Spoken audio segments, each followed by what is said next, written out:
Bonjour et bienvenue pour cette nouvelle émission consacrée aux coulisses de l'économie du sport, une émission préparée par le GIE France Sport Expertise et La Tribune. Alors que les JO 2024 vont poser les yeux internationaux sur la France, quelle est la réelle attractivité sportive de l'Hexagone? Y a-t-il d'autres modèles à inventer? C'est un sujet que nous allons aborder avec nos invités, que je remercie d'être avec nous. Karim Erida, vous êtes DG Conseil et Développement d'Eventim. Bonjour. Bonjour. À vos côtés, Shems El Kafaoui, vous êtes adjoint au maire de Saint-Denis avec un très grand portefeuille puisque en charge du développement économique, du sport et des grands événements. Vous résumez à vous tout seul presque la problématique du jour. Et Claire Rabès, vous êtes directrice générale du GIE France Sport Expertise. Première question, presque naturellement pour vous, Karim Erida, vous avez été ancien adjoint en charge notamment de la délégation interministérielle aux grands événements sportifs. Un rapport avait été produit à ce moment-là. Qu'est-ce qu'on pourrait en retenir aujourd'hui ? Alors ce rapport était long, vaste, conclu par 16 recommandations, donc je vais vous dire plutôt peut-être ce que j'en retiens et qui peut servir le débat du jour. Donc peut-être 3 constats et pistes et propositions. La première chose, c'est que évidemment la France a vécu une forme d'apogée d'accueil des grands événements depuis maintenant une quinzaine d'années avec un horizon, un objectif Paris 2024 qui justement ne doit pas, selon nous, être un horizon, mais plutôt un objectif avec un horizon qui est derrière, qu'il faut désormais préparer. Donc c'était d'ailleurs l'objet de ce rapport que de proposer quelques pistes et recommandations qui permettent à la fois d'aller jusqu'à Paris 2024 et puis d'enjamber en fait ce magnifique événement qui va constituer un peu l'Everest de l'organisation sportive. Donc presque mécaniquement, on peut dire que la France accueillera dans les prochaines années probablement moins d'événements, en tout cas moins d'événements de type grands événements sportifs fédéraux, internationaux. Ces fédérations internationales, et c'est le deuxième point de constat de notre travail collectif sur ce rapport, changent leur modèle. Ils changent leur modèle d'organisation des événements. On voit apparaître de plus en plus des notions de gré à gré, c'est-à-dire que la grande concurrence territoriale, internationale, entre de très grandes métropoles qui se mettent en concurrence pour accueillir un événement est de moins en moins présente dans les stratégies de déploiement de ces événements. Et parallèlement à ça, donc plus de gré à gré. Et parallèlement à ça, on a un deuxième aspect qui est assez nouveau et qui est vraiment en forte expansion, c'est que les fédérations internationales se dotent de sociétés commerciales qui développent des tours privés et qui parcourent le globe pour aller trouver des nations, des villes, pour venir déployer le dispositif. Donc on est de plus en plus dans une logique assez pure business qui ne correspond pas toujours aux aspirations, aux attraits de ce que peuvent faire les territoires notamment. On en reparlera très probablement tout à l'heure. Et ça, c'est un élément qu'il faut bien avoir en tête parce que c'est un des grands changements de stratégie et de tournant stratégique qu'il faut bien appréhender pour que la France continue à être attractive et compétitive, tout en proposant, et c'est le troisième point, une approche et un modèle un peu innovant, un peu moins pur business, avec, tout à l'heure ce sera aussi très probablement abordé, un sujet de destination France, de destination territoriale, où le marketing territorial, où l'offre faite par les villes, de plus en plus d'ailleurs en gré à gré, alliée à des fédérations, pour aller conquérir des marchés grands événements sportifs internationaux, se structure. Et donc du coup, cette dimension de marketing sportif, touristique, de ce que j'appelle de destination, est un élément qui est très présent, qui amène, et j'en conclurai par ça, un certain nombre de stratégies à la fois de prolongement, c'est-à-dire que l'idée c'est tout de même que les fédérations françaises continuent à candidater à l'accueil d'événements de fédérations internationales pour continuer à prolonger après 2024 tout de même ce positionnement et cette attractivité, parce que ce sont des événements à la fois à forte notoriété et en même temps qui engagent au plan à la fois institutionnel et commercial les éléments. Et puis au-delà de la prolongation, il y a un sujet de diversification et donc d'une forme de nouvelle offre que pourraient proposer les organisateurs d'événements, de plus en plus master par exemple, c'est-à-dire où les participants payent eux-mêmes leur participation aux événements, ou des offres très territorialisées avec des villes qui marketent en fait leur positionnement international et qui sont presque devant en fait les candidatures. Or, vous le savez comme moi, les grands événements sportifs, c'est pas tout à fait encore ce modèle. Donc on est vraiment vers un nouveau modèle en ce qui s'agit de l'accueil en France de ces événements internationaux. Et bien évidemment, un des éléments, et j'en conclus par là, qui est très important de savoir et de connaître, c'est que évidemment la France a développé des expertises à l'accueil, et les territoires d'ailleurs ont développé des expertises, et les sociétés ont développé des expertises à l'international très fortes, assez reconnues. Et donc, il y a aussi toute la question qui est, au-delà d'accueillir ces grands événements ou de nouveaux modèles en France, c'est de savoir exporter le savoir-faire français à l'international. Effectivement.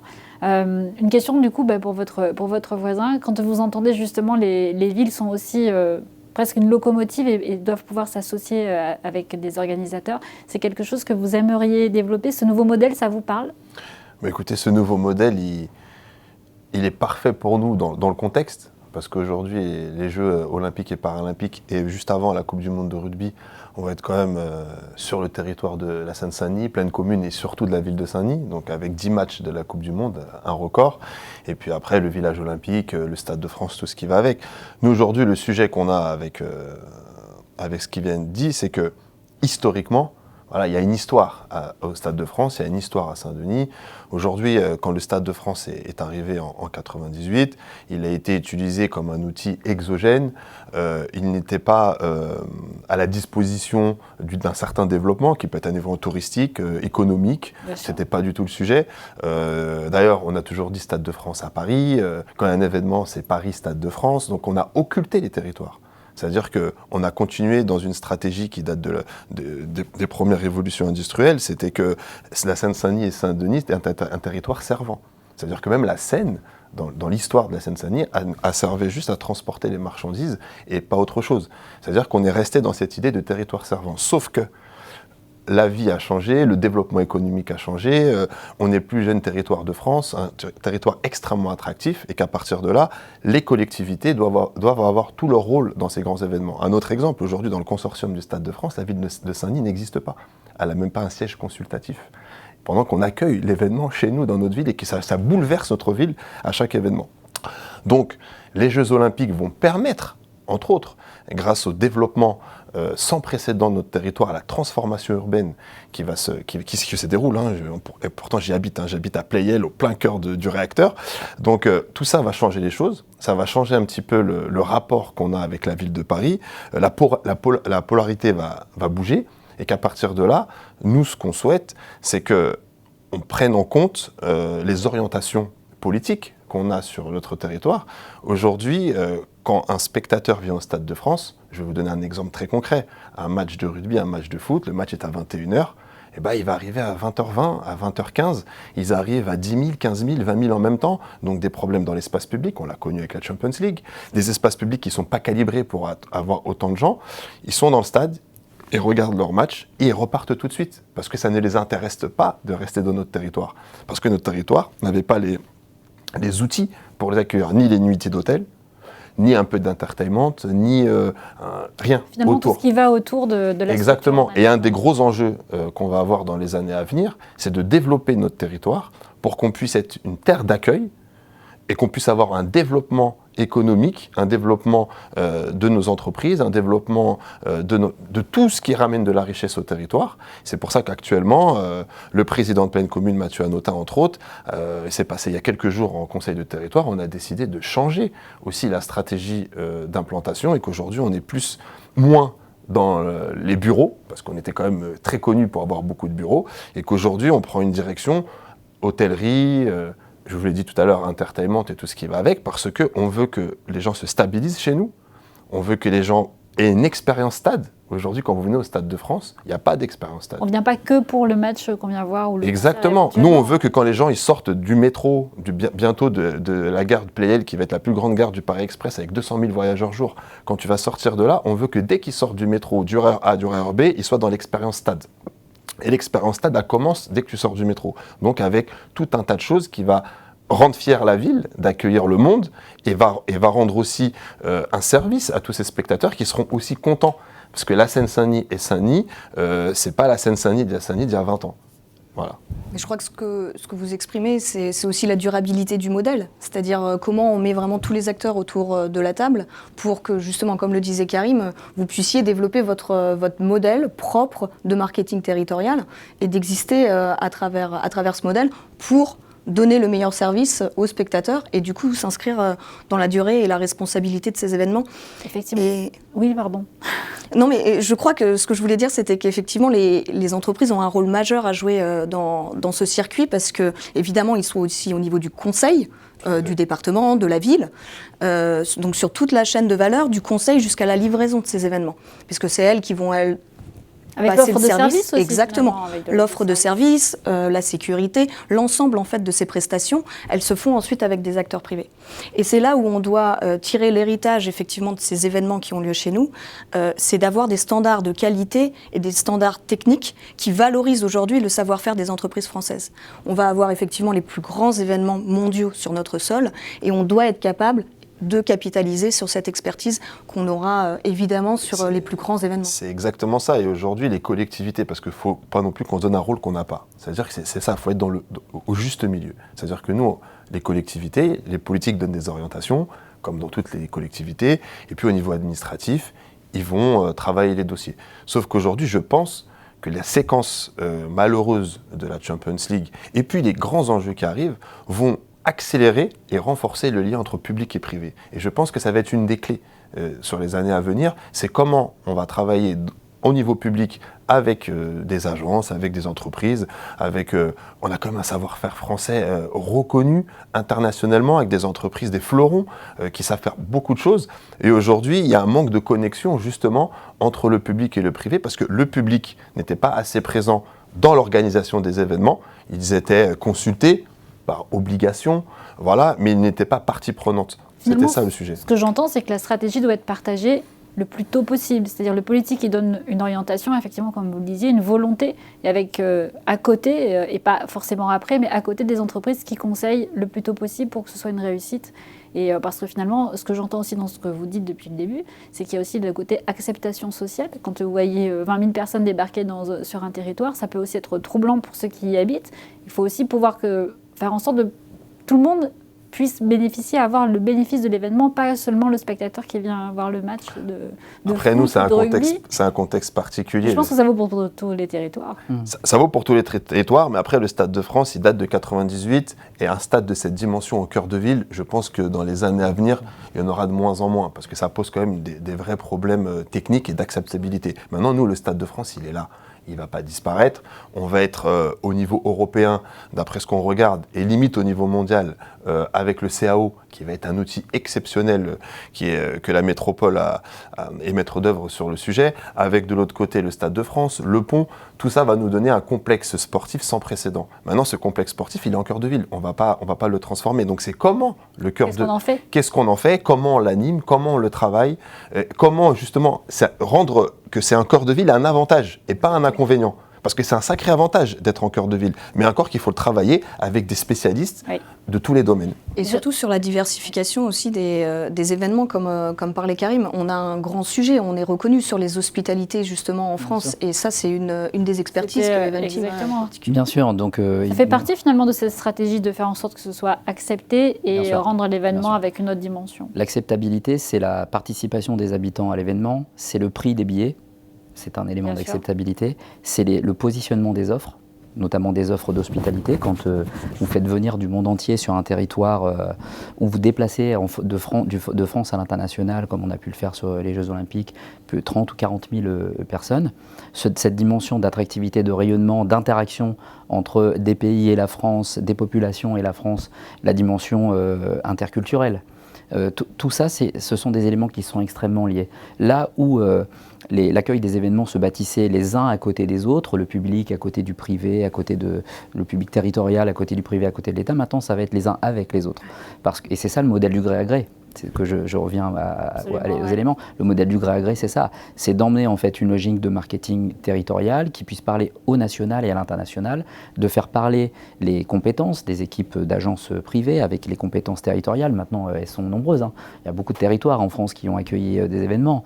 Beaucoup ont développé des équipes plus spécifiques. Et donc des entreprises comme la nôtre qui nous plaçons à la fois dans une dimension d'hospitalité et donc d'attractivité, parce qu'on vend des packages hospitalité notamment, on fait du voyage, on fait aussi de la production d'événements. Le dialogue en fait avec l'ensemble de la chaîne de valeur et l'ensemble des intervenants de la chaîne de valeur, il est crucial pour cette acceptabilité. Sinon, il y a des rejets, et on l'a vu hein, dans certains pays, les rejets sont extrêmement forts parce que, en fait, vous l'avez dit très justement en ouverture, l'événement sert aussi à construire l'identité d'un territoire, d'ailleurs comme d'une agence ou comme d'une entreprise. Et ça, ce sont des éléments qui sont assez nouveaux dans cette forme de compilation et d'articulation entre la sphère publique et la sphère privée, ce qui est le sujet du GIE, bien entendu. Effectivement, oui. Non, mais je rejoins Karim tout à fait, dans le sens où ce qu'on défend là aussi, c'est un modèle à la française et qui doit nous permettre, comme tu le disais tout à l'heure, de perdurer dans l'accueil d'événements et de nous diversifier. On sait très bien que là, la décennie qui arrive, elle est très anglo-saxonne, puisqu'on a un nombre d'événements importants aux États-Unis, puis en Australie. Donc ce sont des territoires lointains, avec des cultures propres, justement, d'accueil d'événements. Et là, Paris 2024, et le summum, évidemment, l'Everest, comme tu as dit tout à l'heure. Et c'est vrai que ça doit nous permettre, nous, véritablement, de développer ce modèle, d'y être fidèles, en développant d'autres valeurs de notre modèle sportif, c'est-à-dire effectivement la durabilité, etc. C'est finalement ce que vous disiez aussi en préambule, c'est ce côté, c'est effectivement un Everest, c'est un point, mais ça ne doit pas être un point d'arrivée, ça doit être un point pour continuer, voilà, presque un point de départ. Et du coup, c'est éviter le trou d'air, parce qu'il s'est peut-être passé dans d'autres pays à un moment donné qui ont eux aussi accueilli beaucoup d'événements, et c'est après éviter l'essoufflement, un peu le souffle. Chaque pays qui a accueilli des Jeux Olympiques a eu une forme de dépression post-jeu, parce que c'est la forme d'ultra-mobilisation. Et quand on arrive, on en discutait avec Christophe Vauquelin de G-Level dans la préparation de cet événement, tous ceux qui ont essayé de gravir l'Everest, en fait, ont envie de recommencer.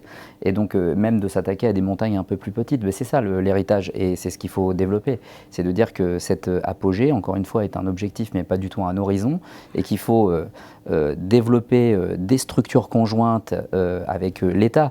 Le nombre de ministères qui travaillent en coopération internationale avec des pays sur le champ des grands événements est extrêmement important. Et quand on arrive à faire des équipes croisées entre des responsables de collectivités territoriales, de l'État et du monde de l'entreprise, en règle générale, on fait des beaux attelages à l'international qui font de la promotion de la France à l'international. C'est éminemment géopolitique, c'est éminemment diplomatique et c'est éminemment entrepreneurial.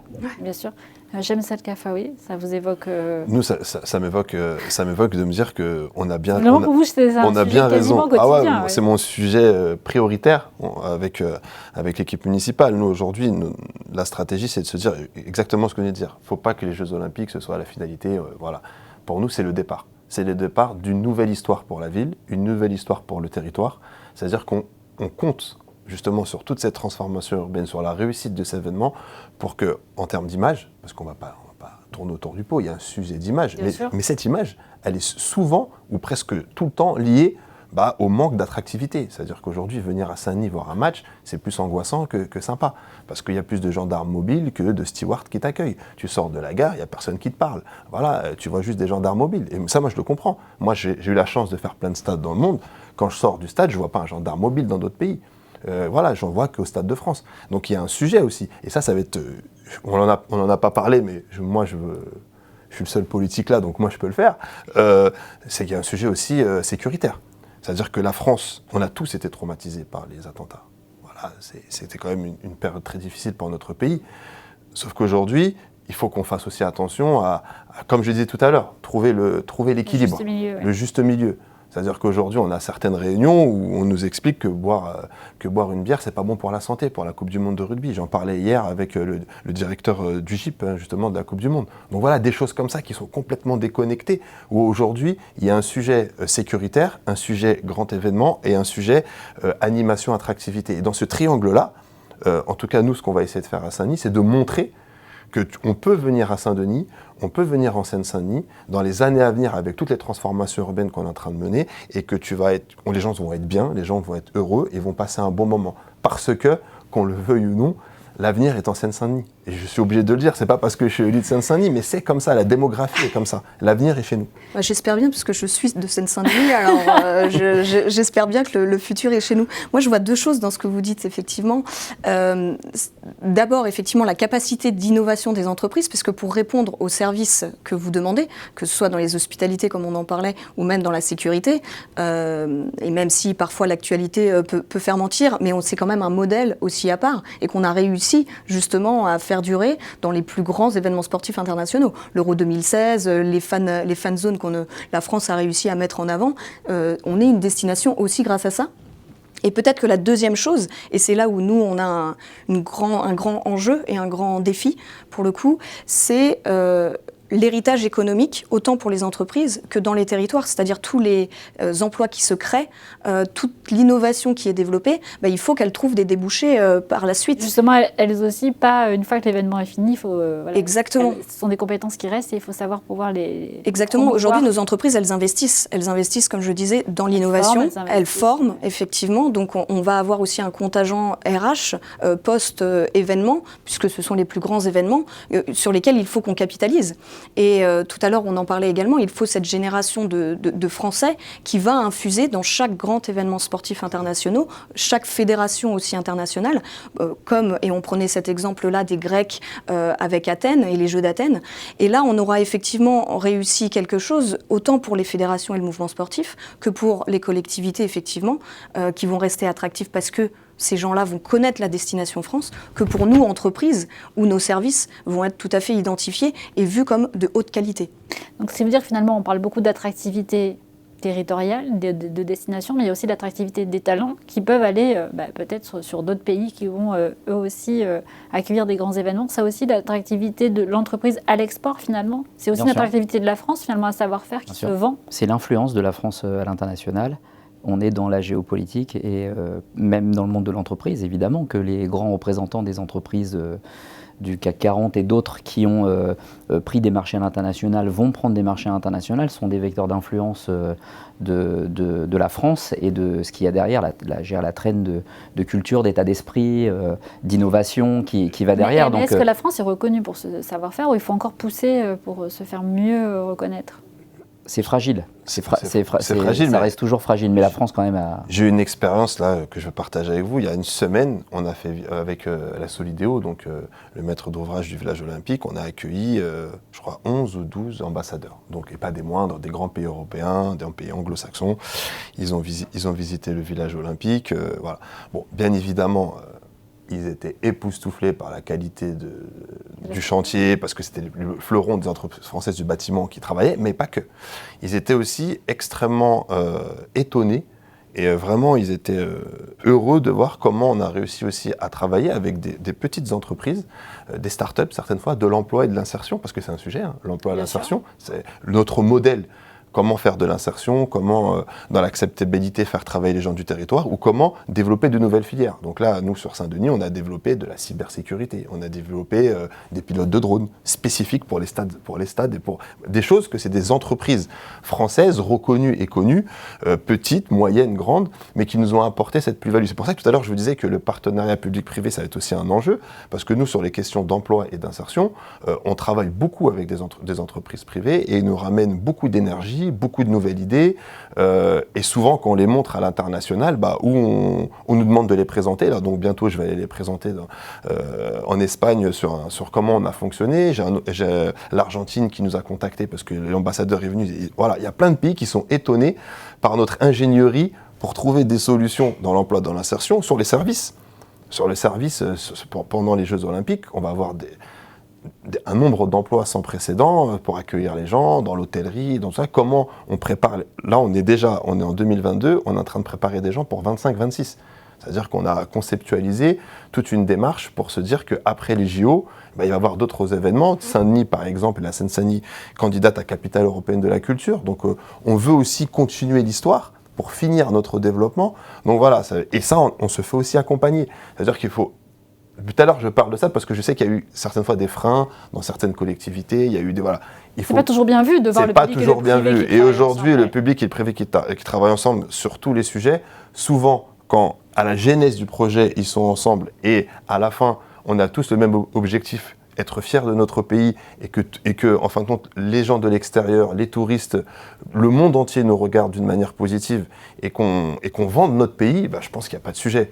Là, il faut vraiment que tout le monde soit main dans la main et c'est ce qu'on va essayer de faire à Saint-Denis, c'est ce qu'on a lancé à Saint-Denis et j'espère qu'on va y arriver. Voilà. Mais il faut aussi passer de l'étonnement effectivement à la consolidation de ces positions-là. Nous, ce qu'on essaye de faire dans le GIE France Sport Expertise, c'est justement ces fleurons qu'on a à l'export. On citait JL Evans tout à l'heure. Ils ont certains moyens, quand ils sont implantés dans un pays, de contourner les barrières formelles, informelles sur ces marchés-là.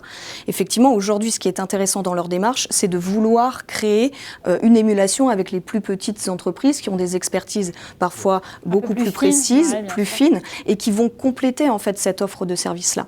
Et ce qu'on essaye aujourd'hui de faire sur le territoire, et via Paris 2024, qui a mis par exemple des seuils effectivement d'emploi, d'insertion et de recours du coup à l'économie sociale et solidaire, ça a forcé aujourd'hui les entreprises parfois à aller plus loin dans leur démarche RSE au sens large, et donc du coup d'avoir un véritable impact, comme on le disait, sur le modèle durable des jeux. Et ça se vend à l'extérieur. Exactement. Alors pour l'instant, pour être très clair, pas encore. Et pour ça, là, il y a un véritable défi de transformation au sein de notre territoire pour être en capacité d'exporter. On a 1 an et demi pour réussir. Pour l'instant, on n'y est pas encore, mais c'est bien pour ça qu'on a été créé, c'est pour réussir à la fin. D'ailleurs, je pense que le GIE, dans ce qu'il est et dans la façon dont il a été construit, il faut se rappeler, moi j'ai eu le bonheur de participer à la création du GIE depuis les instances publiques d'État. C'est l'instance publique d'État et le privé qui ont considéré qu'il fallait avoir une task force coordonnée à l'international. Avec l'ensemble de la chaîne de valeur. Je sais que l'expression peut paraître galvaudée, voilà, mais c'est ça, avec tous les métiers qui sont concernés. Mais c'était déjà un lien public-privé dans la conception et dans l'état d'esprit de cette mise en œuvre. Et le modèle qu'on construit depuis plusieurs années, le modèle à la française, c'est un modèle qui est exportable parce que, je le dis souvent, mais quand les anglo-saxons qui sont un peu débridés, un peu pur business, vont à l'international aller construire un équipement, nous on aimerait bien le construire, cet équipement, mais en plus de ça, on aimerait bien développer le lien entre cet équipement et le territoire, développer le projet éducatif à l'intérieur, travailler avec les structures. Et ça, c'est vraiment une valeur ajoutée, c'est notre ADN, c'est l'ADN de la France, aussi bien à l'international d'ailleurs que quand elle accueille les événements.